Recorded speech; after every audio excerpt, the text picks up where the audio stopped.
பல தேசிய விருதுகள் பெற்ற திரைப்படம் நெஞ்சத்தை கிள்ளாதே. 1980 வெளிவந்து தமிழ் சினிமாவுக்குள் ஒரு உலகத்தரத்திற்கான அந்தஸ்தை உயர்த்திய திரைப்படம் இது என்றால் மிகையாகாது.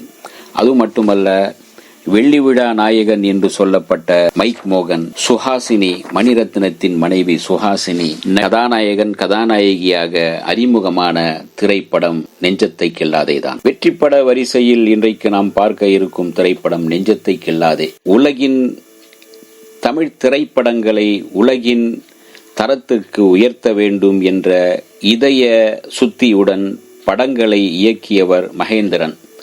தரமான படங்களை வணிக ரீதியிலும் வெற்றி படமாக்க முடியும் என்பதை அவர் நிரூபித்தவர். அதற்கு உதாரணம் முள்ளும் மலரும், உதிரிப்பூக்கள் படங்கள் மூலம் நிரூபித்தவர் என்பது உலகறியும். மகேந்திரனின் மற்றும் ஒரு அற்புதமான படைப்பு நெஞ்சத்தை கிள்ளாதே. ரசிகர்களின் யோகோபித்த வரவேற்புடன் வெள்ளி விழா கண்ட இந்த திரைப்படம் 3 தேசிய விருதுகளை வென்றது. வருங்கால தமிழ் சினிமா ஆளுமைகளை திரும்பி பார்க்க வைத்தது. அடையாறு அரசு திரைப்பட கல்லூரியில் ஒளிப்பதிவு பிரிவில் படித்துக் கொண்டிருந்த சுஹாசினி கேமரா உமனாக வேண்டும் என்ற கனவுடன் ஒளிப்பதிவாளர் அசோக் குமாரிடம் உதவியாளராக பணியாற்றி வந்தார். தனது ஆஸ்தான கேமராமேனிடம் உதவியாளராக பணியாற்றும் சுஹாசினியின் சுறுசுறுப்பான பணியை பார்த்து இயக்குனர் மகேந்திரன் அவரை நெஞ்சத்தை கிள்ளாதே படத்தில் கதாநாயகியாக அறிமுகப்படுத்த நினைத்தார். தன்னுடைய கனவு லட்சியம் எல்லாம் நடிகையாவது அல்ல என்று ஆரம்பத்தில் கேமரா உமன் ஆக வேண்டும் என்றே அவர் மறுத்து வந்தார்.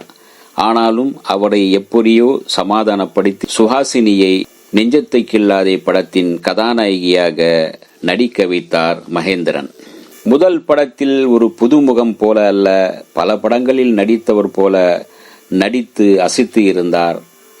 பக்கத்து வீட்டு பெண் போல ஆர்ப்பாட்டம் இல்லாத எளிமையான அழகுடன் இயல்பான நடிப்பையும் வெளிப்படுத்தி ரசிகர்கள் மனதில் இடம் பிடித்தார் சுஹாசினி. அதன் பிறகு அவர் முழு நேர நடிகையாகவே ஆகிவிட்டார். அவருடைய கேமராமேன் ஆகும் கனவு அதோடு காணாமல் போனது. கன்னட படங்களில் நடித்து வந்த நடிகர் மோகன் இந்த படத்தின் மூலமாக, நெஞ்சத்தை கிள்ளாதே படத்தின் மூலமாக கதை நாயகனாக அறிமுகமானார். முதல் படமே இவருக்கு வெள்ளி விழா படமாக அமைந்துவிட்டது. அதன் பிறகு அவர் மைக் மோகன் என்று பல படங்கள் வெற்றி படங்கள் கொடுத்து வெள்ளி விழா நாயகன் என்றே கொண்டாடப்பட்டவர் மோகன். நெஞ்சத்தை கிள்ளாதே படத்தின் வெற்றிக்கு பின்னால் உழைத்தவர்கள் ஒளிப்பதிவாளர் அசோக் குமாரும் இசைஞானி இளையராஜாவும் என்றால் மிகையாகாது. குறிப்பாக பருவமே புதிய பாடல் பாடு என்கின்ற அந்த பாடல் படமாக்கப்பட்ட விதமும் அந்த பாடலின் டியூனும் இன்றும் ரசிக்கப்படுகிறது, இன்றும் பார்க்கப்படுகின்றது.